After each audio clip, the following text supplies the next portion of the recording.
आपला महाराष्ट्र आपली बातमी पाहत रहा महाराष्ट्र रोजनामा। स्वर्गीय अजितदादा पवार यांच्या जयंतीनिमित्त जनसेवा सप्ताह साजरा।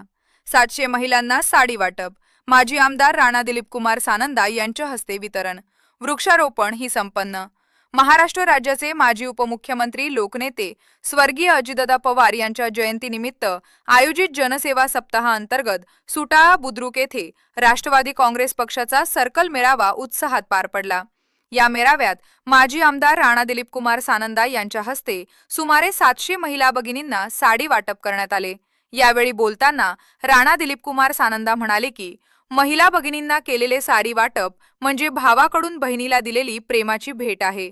पुढे ते म्हणाले की राष्ट्रवादी काँग्रेस पक्ष हा शिव, शाहू फुले, डॉक्टर बाबासाहेब आंबेडकर, मौलाना अबुल कलाम आझाद आणि महात्मा गांधी यांच्या समता, सामाजिक न्याय व धर्मनिरपेक्षतेच्या विचारांवर चालणारा पक्ष आहे। युवक, युवती आणि महिलांनी पक्षात सहभागी होऊन जनतेची कामे प्राधान्याने करावीत। तसेच उपमुख्यमंत्री श्रीमती सुनेत्राताई पवार यांचे हात बळकट करावेत असे आवाहन त्यांनी केले। यावेळी त्यांनी महिला व बालविकास विभागाच्या विविध योजनांचा लाभ घेण्याचे आवाहनही महिलांना केले।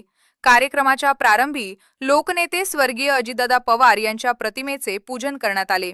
या कार्यक्रमाला राष्ट्रवादी काँग्रेसचे ज्येष्ठ नेते पंजाबराव दादा देशमुख, शहराध्यक्षा सरस्वतीताई खासने, माजी पंचायत समिती सदस्य पुंडलिक वानखडे, तालुकाध्यक्ष मनोज वानखडे, सर्कल प्रमुख अनंत धामोडे, अक्षय चोपडे, गोवर्धन ताठे, सरपंच दिनेश इंगळे, शेषराव गोरे, माजी सरपंच त्र्यंबकराव इंगळे, सदाशिव चोपडे, समाधान वानखडे यांच्यासह अनेक पदाधिकारी व कार्यकर्ते उपस्थित होते।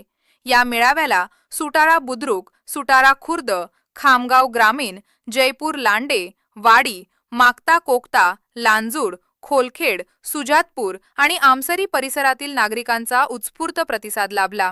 महिला भगिनींची लक्षणीय उपस्थिती यावेळी पाहायला मिळाली। अशाच आणि विश्वासार्ह बातम्यांसाठी आमच्या चॅनलला सबस्क्राइब करा, व्हिडिओला लाईक करा आणि शेअर करायला विसरू नका।